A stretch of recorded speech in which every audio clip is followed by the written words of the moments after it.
Bismillahirrahmanirrahim. Assalamualaikum warahmatullahi wabarakatuh. Waalaikumsalam. Salam sehat. Senang sekali hari ini kita berjumpa kembali. Di hadapan saya telah hadir petani muda, pengusaha hortikultura, genset. Genzi, bukan milenial lagi, Genzi.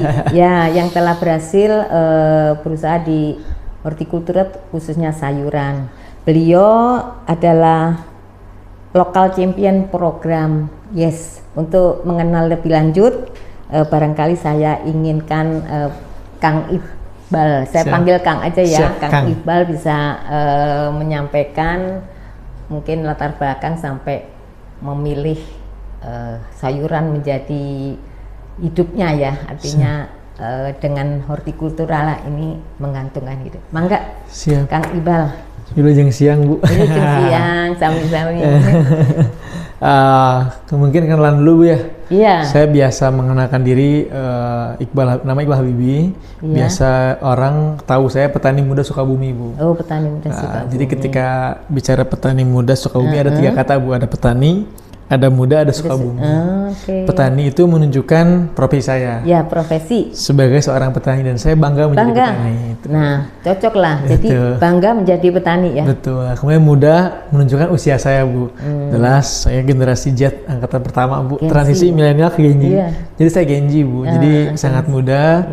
Secara usia muda, pengalaman pun masih muda, tapi tetap masih mau belajar, dan kemudian Sukabumi menunjukkan dari mana saya berasal.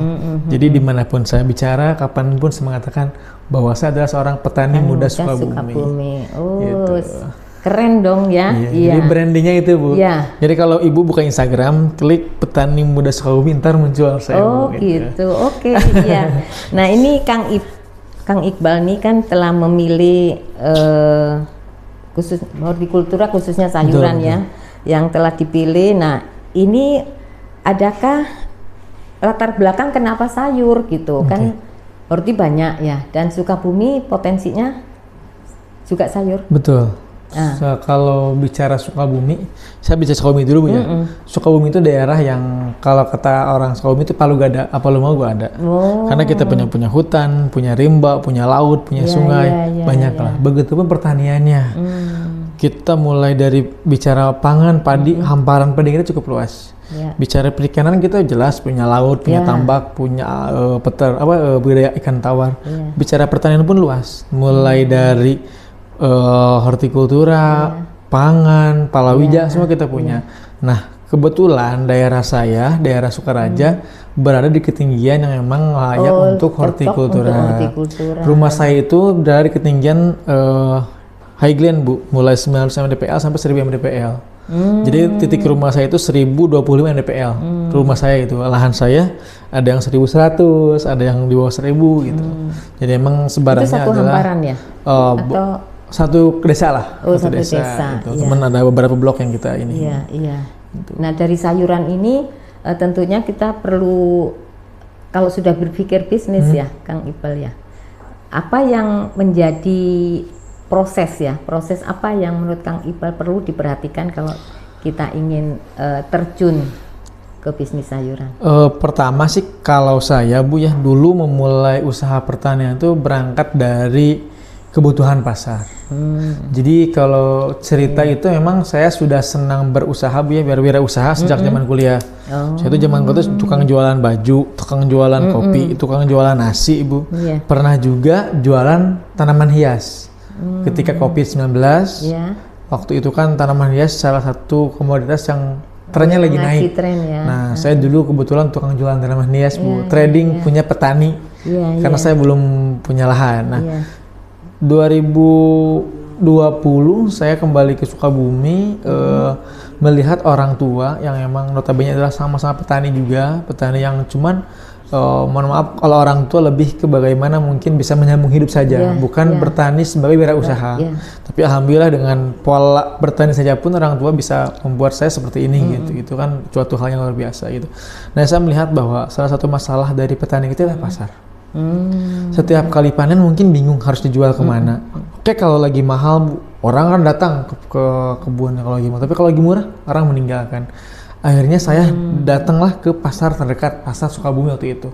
Saya di Sukabumi ketemu beberapa pedagang pasar, belajar lah, nanyain produk mana yang sekiranya memang harganya cukup aman, kemudian juga kompetitor petani lain juga jarang. Diarahin lah waktu itu saya tanam namanya itu paria lah. Pari ya. Nah, belajar tanam pare, saya beberapa kali memahami bagaimana karakteristik tanaman tersebut sampai saya jual langsung ke pasar direct tanpa lewat perantara. Saya langsung ke pasar. Alhamdulillah berjalan. 2021 waktu itu saya ikut program YES Bu, alhamdulillah. Lewat program YES saya belajar banyak tentang bisnis pertanian, kemudian juga saya terlibat di program Closed Loop yang dulu digagas oleh Menko Perekonomian eranya Pak Erlangga.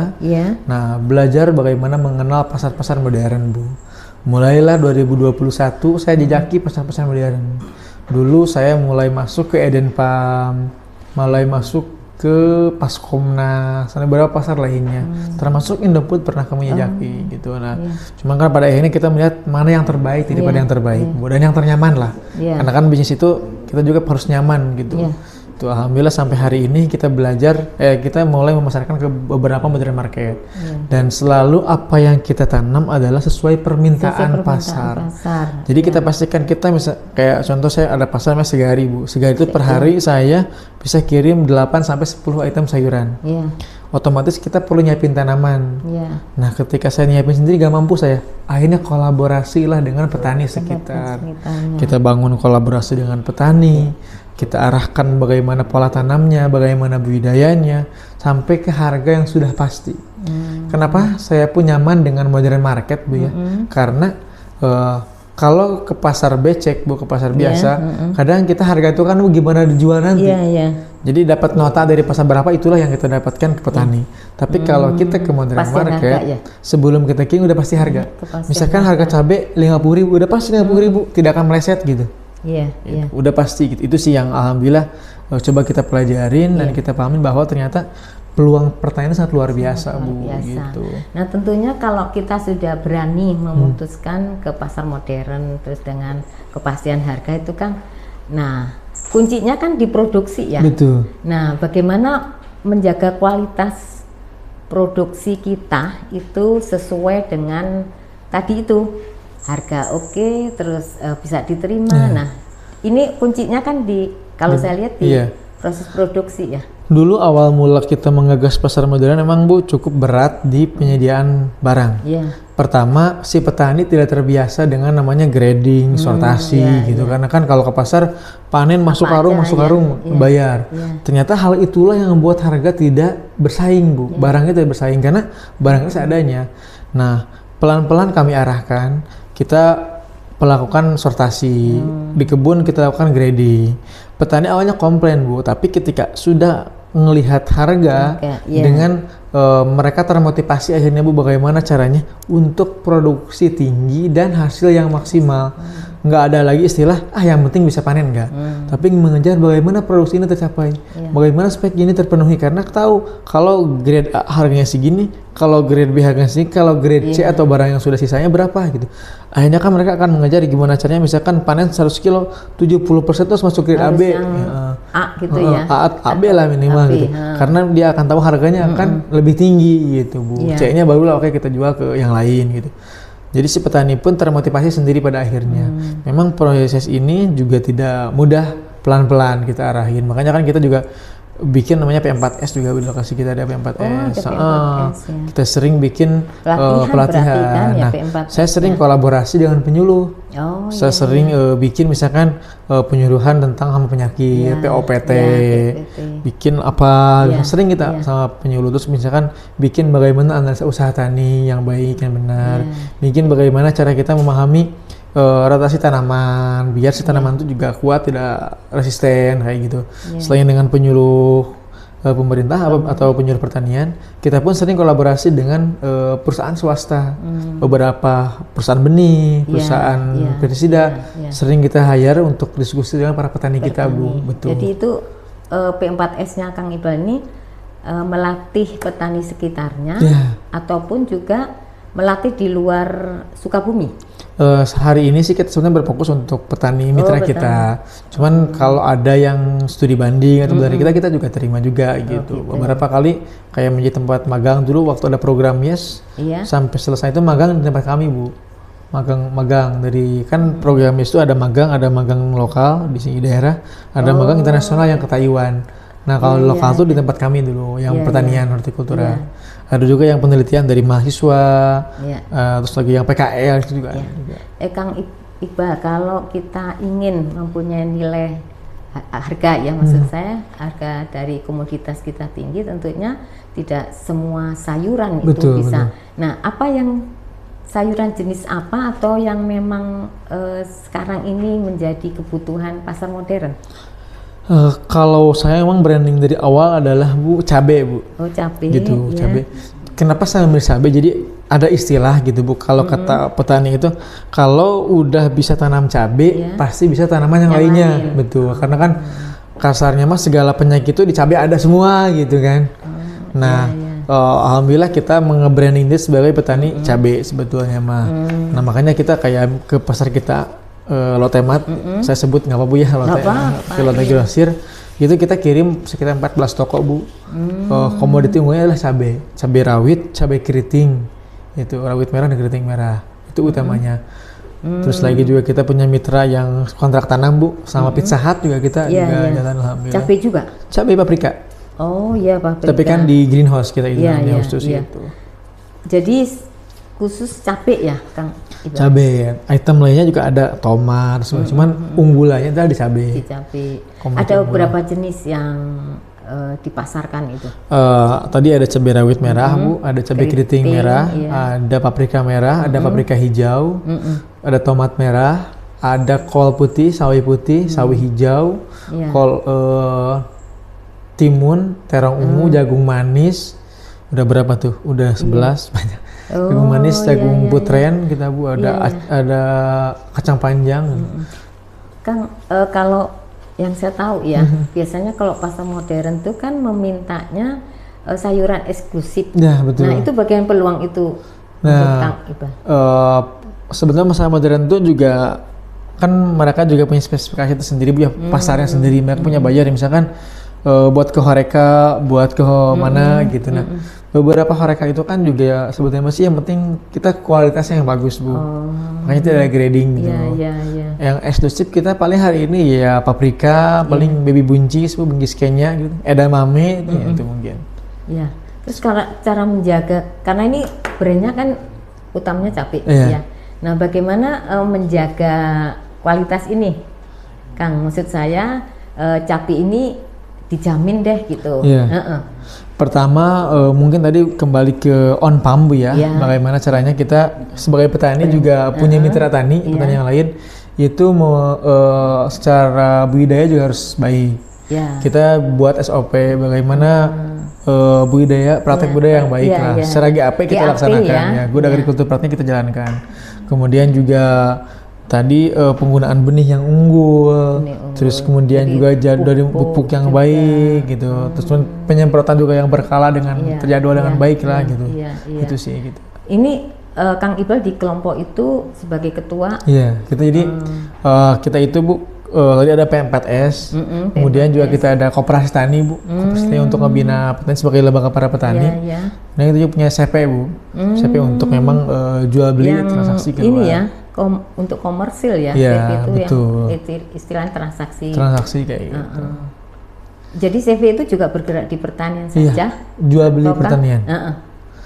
Hanya dijual beli pertanian. Hanya di pertanian ya. Betul, Bu. Nah, tantangannya apa ini? Artinya kan harus menangani CV terus P4S. Ini kan karakteristiknya beda-beda ya. Pertama emang kalau CP kita berfokus untuk jual beli Bu ya. Kebetulan juga saya bersama istri saya Bu untuk pegang CP.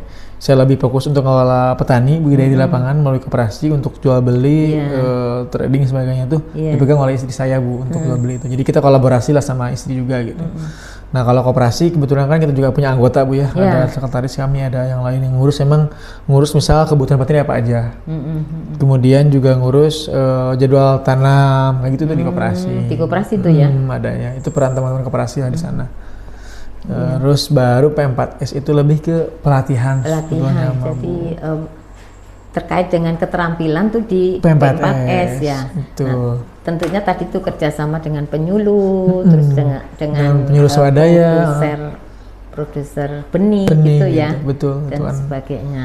Oke. Nah ini yang setelah produksi tantangan berikutnya apa kira-kira? Good handling mungkin Bu, pengelolaan pasca panen. Oh, pengelolaan pasca panen. Kenapa pengelolaan pasca panen juga perlu kita atasi karena kadang-kala kalau tim kita tidak terampil mungkin bisa menyebabkan barang menjadi rusak. Oh iya. Makanya kita punya tim. Jadi kan si CV itu ngelola tadi Bu. Kan kalau koperasi itu anggotanya petani semua Bu ya. Gak mungkin kita untuk ngurus yang lain, fokus bertani mereka karena koperasi kami koperasi produsen. Nah, yang ngelola nanti pasca panen, sortasi, grading. Jadi setelah produksi itu yang mengelola ada CV.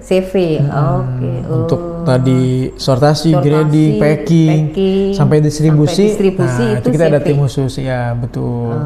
Yang kita bayar secara profesional lah Bu kayak gitu. Itu sih. Nah, selama ini ada enggak kendalanya ya? Kalau itu kan tantanganku ya bagaimana tadi menghasilkan itu ya. Nah, kendala selama nyampe ke pasar modern ya. Kalau kendala mungkin kalau sayuran sama-sama tahu Bu ya, mudah rusak dan sebagainya gitu ya. Mudah rusak.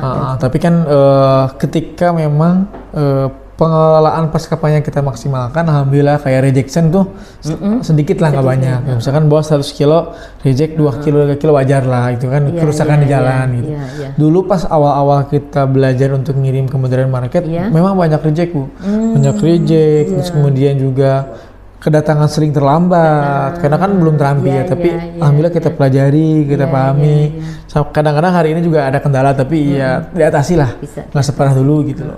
Nah itu nanti kan kerjasamanya tuh kontrak ya? Iya. Nah kontrak ini konsinyasi atau bagaimana? Alhamdulillah sih semua pasar kita ada jual beli putus Bu. Oh. Kita tidak ada yang konsinyasi, jual beli putus. Jadi kita kirim ke DC, kirim ke toko mereka yang menjual. Jadi hubungan kita adalah sampai jual beli di sana. Oh gitu. Jadi selama ini karena kalau nggak salah dengar tadi kita langsung ke pasar modern ya. Betul. Jadi selama ini transaksi penjualan tuh hanya satu itu ya yang ditempuh. Jual beli putus. Jual beli putus. Tidak ada konsinyasi gitu. Tidak ada konsinyasi dan langsung. Betul. Ya. Kalau ada yang langsung, mamanya ini ada yang pengen beli langsung ke bukan ke P4 aja, ke tempat usahanya gitu, bisa ada aja Bu, yang ada. jual langsung gitu maksudnya, datang beli gitu, datang beli ada aja, dilayani kayak kita edamame Bu sering jual di Shopee juga. Oh iya dijual di Shopee lah, kalau lagi pas panen banyak kita sering di posting Instagram pakai link Shopee, dijual di Shopee itu ada. Edamame juga berarti edamame juga, tapi itu tidak untuk ke pasar modern. Pasar modern. Utamanya pasar modern. Edamame. Karena edamame itu lagi ngetren sekarang, lagi ramai banget. Edamame. Oh gitu ya. Terus kita kan ke MBG juga supply juga Bu.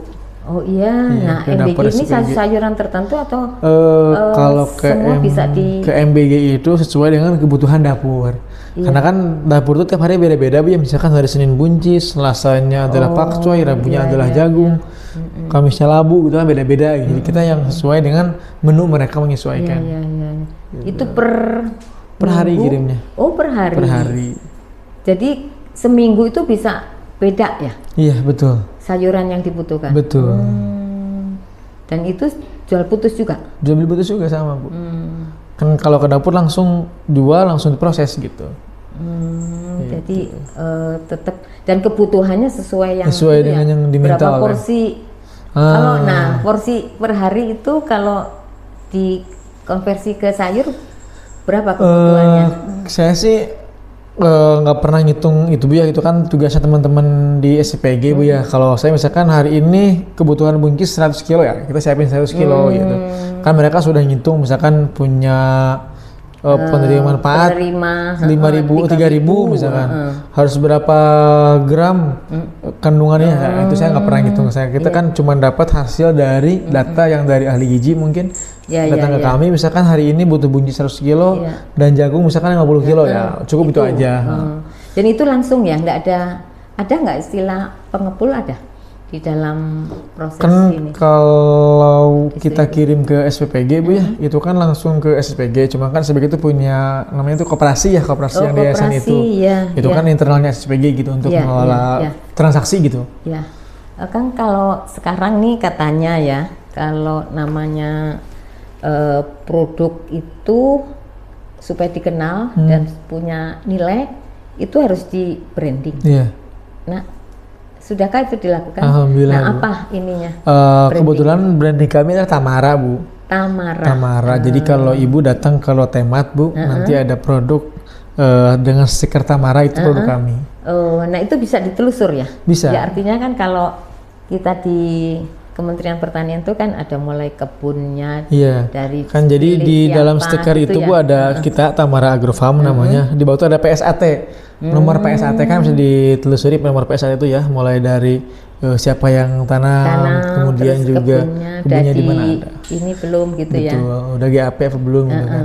Itu ada di stiker itu ada nomor PSAT-nya. Iya. Nah, ini apakah yang diterima sana dengan sayur yang sama itu ada berasal dari beberapa produsen atau itu memang contoh di Loti tadi apakah yang cabai itu hanya dari Tamara saja ataukah ada dari di mitra kita di pasar kita ada dari yang lain juga Bu. Jadi gitu. Dibagi juga barangkali betul. Jadi emang punya kota masing-masing lah Bu gitu. Strategi pemasaran apa yang Kang Iqbal lakukan ya untuk kunci keberhasilan di bisnis pertanian? Kalau bicara strategi pemasaran Bu ya, pertama kalau saya memang ya pemasaran 4P lah Bu tadi ya. Pertama produknya harus ada jelas, kemudian juga price harganya juga harus kompetitif Bu dengan mitra dengan kompetitor lain. Price jelas kita jualnya kemarin dan ada kebunnya gitu. Dan terakhir mungkin kadang-kadang kita suka bikin promosi Bu. Kalau lagi panen banyak kita suka ke mitra, misalkan kalau hari ini kita akan panen timun 100 ton misalkan banyak misal kita bisa kirim sekian ton ke Lotte dengan harga sekian gitu. Kita kira gitu. Atau misalkan kita bikin promo jual 2 pack jual promo 1 pack jadi 2 pack gitu. Kadang-kadang kayak gitu. Nah, itu dilakukan apabila produk lagi meningkat tinggi, lagi banyak gitu. Jadi tidak melihat biasanya kalau kita lihat weekend gitu ya. Suka beli 2 dapat sama mungkin bulan Ramadan kadang-kadang gitu. Akhir tahun kayak jagung kita nih. Ada kayak gitu, Pak. Bisa kayak gitu. Iya, artinya kan untuk menarik konsumen ya. Betul. Biasanya kan konsumen suka nyari mana yang kayak kemarin kita di akhir tahun tuh bikin sampling. Misalkan kalau belanja ke Lotte pakai produk kami nanti diposting di Instagram, yang beruntung dapat giveaway misalkan dapat sayur dana, dapat voucher gitu belanja. Ada yang kayak gitu. Nah, pentingnya peran media sosial menurut Kang Iqbal untuk pemasaran ya untuk kita anak-anak muda Bu ya, alhamdulillah beberapa mitra Bu ya kita juga kuat lewat media sosial. Kayak kita ke MBG, beberapa dapur MBG itu tahu kita dari medsos. Dulu kita sempat kirim ke Jakarta, kirim ke Bogor, ke beberapa dapur itu taunya dari medsos Bu. Artinya kan media sosial cukup kuat juga gitu. Ini ya, peran media sosial ini cukup penting untuk memperkenalkan. Nah, minimal orang tuh aware lah, ternyata si Kang Iqbal tuh punya produk, berarti harus beli. Kalau Lotte beli produk Kang Iqbal gitu. Tahu gitu Bu. Kang Iqbal bagaimana menjaga loyalitas konsumen ya? Artinya supaya repeat ya, supaya kalau belanja dimanapun yang dicari itu, bagaimana menjaga loyalitas konsumen ini? Pertama tadi jelas Bu ya, kita jaga kualitas barang. Gimana barang kita itu barang-barang yang benar-benar disolati dengan baik, enggak barang yang asal kita kirim gitu. Itu kemudian kedua juga kita pastikan kalau cabai kita itu benar-benar sudah layak jual, udah merah, kemudian juga keras, misalkan pedas juga mantap gitu. Terus kemudian juga harga juga kita kadang-kadang suka, oke, kita turun harga nih, ada banting harga ke berapa, jadi si konsumen itu akan turun sama kita juga. Dan setiap kali PO kita penuhin, Bu. Misalkan mereka minta 100 kilo, harus kita penuhin. Jangan sampai mereka minta 100 kilo, kita kirim 30 kilo gitu. Nah, kita pastikan barang kita harus kirim ke mereka gitu. Nah ini kan kalau keluar tanggung jawab dari CV itu ya, bagaimana memanage SDM yang menjadi mitranya Kang Iqbal di lahan ini, di produksi ini. Produksi pertama tadi, Bu ya, kalau untuk menjaga mitra itu tadi jelas kita sering misalkan kumpul rutin, secara berjangka lah, kita jadwalkan kegiatan-kegiatan yang emang sering kayak tadi pelatihan. Jadi kan selain pelatihan, tapi kita akan ketemu juga ditingkatkan secara kualitas kemampuan petaninya gitu, betul. Terus silaturahim, mana itu suka bikin pengajian rutin bulanan, Bu. Jadi kita sering ketemu silaturahim kayak gitu. Terus kemudian juga pembayaran ke petani kita pastikan jangan telat. Terus kasih harga yang terbaik, Bu. Jadi kita petani itu harus tahu misalkan kalau dia jual ke Tengkulak berapa, kalau jual ke kami berapa. Kan mereka juga ada kekuatan. Oh, kalau jual ke Siniom misalkan harganya timun 3.000, kalau jual ke Iqbal 4.000 kan udah 1.000, Bu tuh. Kalau 1.000 per kilo, kalau dia dapat 1 ton, udah 1 juta gitu kan. Gitu. Nah ini kan terkait juga dari individu petani itu sendiri ya, bagaimana dia akan memberikan kualitas produksinya dengan harga yang cukup menjanjikan gitu. Itu kalau kalangan muda mungkin bisa ini ya, bisa menerima. Nah ini kan anggotanya beragam, Bu. Bagaimana meyakinkan untuk yang petani senior ya, atau petani memang dewasa? Dulu ketika memulai kita memasarkan ke modern market, Bu, kita kelabakan dalam nyari barang, termasuk kita membuat mitra petani. Cuman alhamdulillahnya hari ini memang petani itu kan kalau yang senior melihat dulu, Bu ya. Kalau mudah melihat berjalan dengan baik dan menguntungkan, mereka datang dengan sendirinya, tertarik dengan sendirinya. Alhamdulillah memang hari ini juga kita teman-teman petani senior juga sering terlibat, bahkan mereka tuh menjadi mentor kami di lapangan, Bu. Karena kalau bicara pengalaman budidaya mah, wah mereka sudah hafal. Cuman kita kan memodifikasi beberapa hal gitu. Tapi untuk memenuhi ya, karena dulu kan mungkin petani bapak kita gitu kan cukup dijual tadi tuh ya, artinya yang dihasilkan jual cukup gitu untuk kebutuhan sehari. Nah kalau sekarang kan kita mikir jangka panjang ya, bagaimana ini berkelanjutan gitu. Jadi bukan hanya petani tapi pengusaha pertanian. Pengusaha pertanian ini terus menjadi inilah berkembang gitu ya. Nah apa yang masih jadi keinginan, passionnya Kang Iqbal terkait dengan usaha yang sekarang? Sebenarnya sih kalau saya, Bu ya, karena tadi brandingnya cabe, saya tuh pengen gimana caranya ketika bicara cabe, bicara Sukabumi langsung tahu Kang Iqbal gitu. Jadi gimana caranya nge-branding cabe ini besar gitu. Makanya saya sekarang pun berhubungan dengan beberapa pasar yang memang kita fokus cabe. Alhamdulillah kemarin minggu lalu lah kita sudah tanda tangan kerjasama dengan Marugame Udon, Bu. Untuk suplai kebutuhan cabai Marugame se-Jabodetabek. Alhamdulillah kita dapat kuota 70% untuk suplai ke Marugame. Itu cukup besar. Itu kan perusahaan FMB yang lumayan gede, Bu ya. Gitu. Nah, itu kemudian juga kita pengen nyoba mungkin ke perusahaan-perusahaan lain yang berfokus kepada cabai gitu. Sehingga jadi memang fokus cabai ya. Jadi apapun gitu ya. Artinya cabai itu harus dihasilkan dengan kualitas betul, Bu.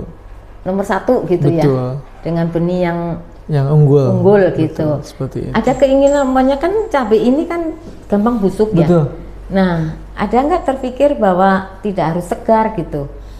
Sekarang kan banyak dibutuhkan juga yang apa ya, yang kering gitu. Terus alhamdulillah sih kita pun hari ini sudah belajar inovasi, Bu ya. Inovasi hilirisasi lah. Kebetulan istri saya tuh suka bikin inovasi itu kan. Kita punya sambal aneka rasa, Bu. Sambal cumi, itu sambal cabai rawit. Itu juga. Cuman memang secara pemasaran belum kita masifkan. Karena memang hari ini kita masih terus berfokus ngegedein pasar segarnya gitu. Tapi inovasi itu sudah kita lakukan gitu. Udah kita bikin kemasannya, udah kita urus izin halalnya, sebenarnya udah bisa juga gitu. Tadi ada sambal, ada saus juga kita buat, ada chili oil. Terus ada chili oil itu kita kan buat juga. Sekarang banyak itu ya. Artinya ya anak-anak muda kan maunya yang praktis terus enak gitu ya. Memang kelemahannya kita kan belum berfokus untuk memasarkan hilirisasi, kita masih fokus produk segarnya produksi, gitu. Tapi produknya emang udah kita buat gitu udah. Nah, bagaimana untuk meningkatkan kemampuan petani ya? Genset oke lah ya. Kan hanya 1-2. Betul. Bagi pemula bagaimana menurut Kang Iqbal peluangnya? Sebetulnya sih Bu, kalau bicara pemula, saya pun pemula kalau bicara pertanian. Cuma tadi, pertama kita harus mau belajar. Kedua, jangan pernah malu bertanya kepada senior Bu. Gitu. Kenapa harus sering ngobrol sama senior? Biarkanlah senior yang merasakan kegagalan, yang susahnya. Jadi kita belajar dari mereka. Oh, ketika ngadepin kayak gini tuh gimana solusinya? Nah, kita langsung masuk ke solusinya aja gitu. Nggak usah masuk ke masalahnya gitu. Jadi ambil yang memang itu kita mampu ya. Betul. Jadi saya kan kebetulan senang berjaring Bu ya. Saya kebetulan banyak ketemu petani-petani yang senior Bu, yang emang dia ahli di budidaya. Ada yang ahli di pemasaran saya temuin. Gimana sih caranya memasarkan itu kayak gimana? Jadi harus terus belajar dan bertanya gitu ya. Betul. Nah, terus lagi sebagai Genji kita memanfaatkan media sosial Bu. Karena dengan adanya teknologi smartphone itu kita bisa banyak belajar. Saya beberapa kegiatan di lapangan yang tidak saya ketahui, saya menggunakan smartphone Bu, misalkan untuk mendeteksi hama penyakit. Kan sekarang banyak aplikasi yang bisa langsung nge-tag, oh ini tuh karena bercak daun, oh ini tuh antraknos, oh ini tuh alat buah. Itu mungkin kalau kita awam malu ke orang tua, takut salah nanyanya. Oke lah kita gunain itu. Nah, terkait ini tadi kebutuhan Kang Iqbal kan punya CV ya, punya koperasi, punya PMPAS. Ini modalnya gitu artinya memanfaatkan perbankan atau digali dari resources sendiri atau gimana? Kalau sampai hari ini Bu, sampai detik ini kita memang awalnya mau menggunakan modal pribadi, alhamdulillah. Cuma hari ini kita 2 tahun ini kita ada investor lah yang emang mensupport kita untuk transaksi. Gitu. Jadi ya artinya kan perlu gitu. Betul. Ya. Apalagi CV ya, CV ini kan untuk jual beli. Karena ininya juga kan kebetulan kalau kita dengan modern market kan pembayaran tempo Bu. Tergantung untuk misalnya ada yang 14 hari kerja, ada yang 7 hari kerja setelah tukar faktur gitu. Jadi macam-macam lah. Sedangkan petani kan nggak bisa kita nanti-nanti gitu. Ya. Kalau kirim hari ini minimal besok boleh kita bayar. Bisa dibayar. Ketika sudah kita kirim, udah ada penerimaan barang di mitra pasar kita, petani kita bayar. Gitu. Menurut Kang Iqbal nih program YES memberikan manfaat, terus sebaiknya apa yang perlu mungkin diperbaiki lagi? Ya, kalau bicara program YES Bu ya, alhamdulillah saya kan ketemu YES 2021 Bu dulu ya. Sebagai petani pemula, kemudian termotivasi untuk bisa belajar banyak di pertanian ini gitu. Karena kan di YES ini kita banyak belajar Bu ya. Dulu diajarin bagaimana bikin analisa usaha tani, bikin laporan keuangan, bikin proposal bisnis, banyak lah yang diajarkan oleh program YES. Namun kan hari ini programnya sudah selesai Bu.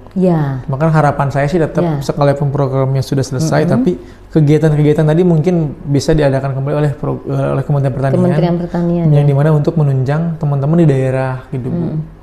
Karena kan tetap anak muda itu lebih senang melihat dulu Bu. Apalagi sektor pertanian kan salah satu sektor yang mungkin tidak selalu tidak orang langsung mencintai gitu. Kecuali emang dia udah seneng berkebun duluan gitu.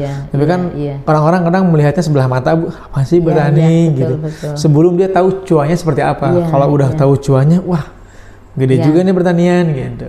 Jadi sebetulnya orang akan tertarik apabila dia sudah tahu ya, dan dia mencoba. Betul. Nah pilihannya itu sering menurut Kang Iqbal nih, pilihan menentukan apakah saya di perkebunan, tanaman pangan, apa itu yang pertama mungkin passion dulu Bu. passionnya di mana gitu. Iya. Kan ada orang yang senang dengan hewan, Bu, beternak. Ada yang senang mungkin dengan pertanian, tapi yang modern misalkan pertanian hidroponik dan sebagainya. Baru kemudian mungkin nanti mendalami lagi gitu ya. Mendalami peluang pasarnya, Bu. Karena kan semua orang, sebenarnya kan pasar itu semua komoditi ada pasarnya. Cuman gimana caranya kita nyari pasarnya itu, Bu, nyari peluangnya itu. Orang sekarang juga yang tanam melon juga pasarnya kan gede banget gitu. Betul. Mereka bisa dipaketin antara paket wisata petik melon dan jual melonnya kan bisa paket gitu. Banyak kalau sebenarnya. Cuma kan tadi pace-nya dulu, Bu, senang dulu gitu. Yang mana pilihan itu harus ditekunin gitu. Betul. Ya. Artinya didalami, terus harus dipelajari lebih lanjut lagi gitu. Gimana passion tuh jadi uang gitu, Bu. Iyalah, kan ke situ ininya ya. Kan kita usaha apa kan ujung-ujungnya harus bisa memberikan cuan gitu. Ya cuan. Nah ini pengalaman Kang Iqbal dalam pengembangan agribisnis hortikultura ya, sebelum kita akhiri. Barangkali ada pesan untuk generasi muda nih ya yang ingin terjun ke bisnis hortikultura. Silakan. Wah, yang apa ini dong? nih. Jadi teman-teman sahabat Yampi, pertama jangan pernah malu menjadi petani. Kemudian kedua, peluang usaha pertanian itu sangat luas. Selama manusia hidup, selama bumi ini masih ada, saya pastikan pertanian masih dibutuhkan. Jadi jangan pernah berpikir dengan menjadi petani tidak menjanjikan, Bu. Justru menjadi petani itu menghasilkan cuan yang luar biasa gitu. Dan ini masa depan bisnis sayuran di Indonesia menurut Kang Iqbal? Kalau saya sih ngelihat, Bu, semakin kesini kan semakin banyak rumah makan, kemudian juga anak-anak muda yang pengen sehat tuh makannya sayur gitu. Makanya kan salad sayur, makanya salad buah tuh mulai beralih ke sana. Jadi kan sayur ini menguntungkan gitu. Iya. Jadi peluang bagi petani muda yang sangat akan memulai menjadi pengusaha di bidang pertanian. Di bidang pertanian. Tinggal memilih mau di komoditas apa gitu. Dan itu harus serius gitu ya, maksud saya seluk-beluk mengenai komoditas yang dipilih harus dipahami itu ya. Bu, betul. Karena kan kita tuh harus fokus mau mengejar yang mana gitu, Bu. Iya. Baik, ini terima kasih sahabat Yampi, bincang-bincang kita tak terasa ini sudah akan berakhir dengan pengalaman dari Kang Iqbal sebagai pengusaha muda Gen Z ya. Yang berhasil, Gen Z katanya, Gen Z yang telah berhasil ini mengelola usaha hortikultura, khususnya ikonnya tuh di cabai keriting, cabai merah, dan cabai rawit dan cabai-cabean yang lain. Nah sebelum kita akhiri, saya ingin closing statement dari Kang Iqbal. Saya berarti. Tadi aku ada pesan ya, Bu. Berarti lagi nih. Closing statement yang memang itu menginspirasi sahabat Yampi. Apa dong? Oke, sahabat Yampi, mungkin pertama saya selalu mengatakan bahwa kalau kata Bung Hatta, Bu ya, terangnya Indonesia itu bukan karena nyalanya lampu di Jakarta, tapi karena nyalanya obor-obor di desa. Begitupun dengan ekonomi Indonesia, Bu. Bukan hanya karena perusahaan besar di kota besar, tapi karena majunya pertanian di setiap desa. Ekonomi yang bertumbuh itu saya pastikan ketika ekonomi desa dengan pertanian di desa jalan, saya pastikan Indonesia akan aman dan sejahtera, Bu. Dan mensejahterakan petani ya. Ya, pasti. Oh, keren ya, Kang Iqbal ya.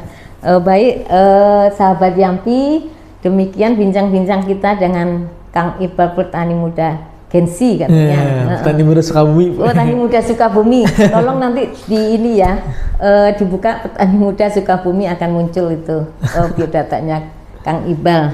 Saya Rosana Susi undur diri.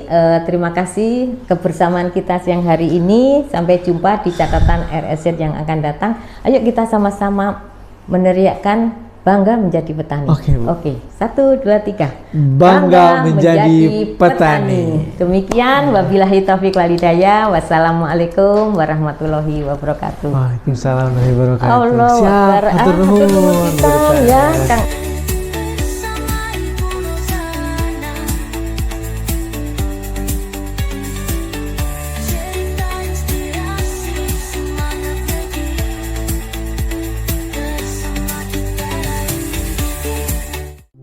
Bu.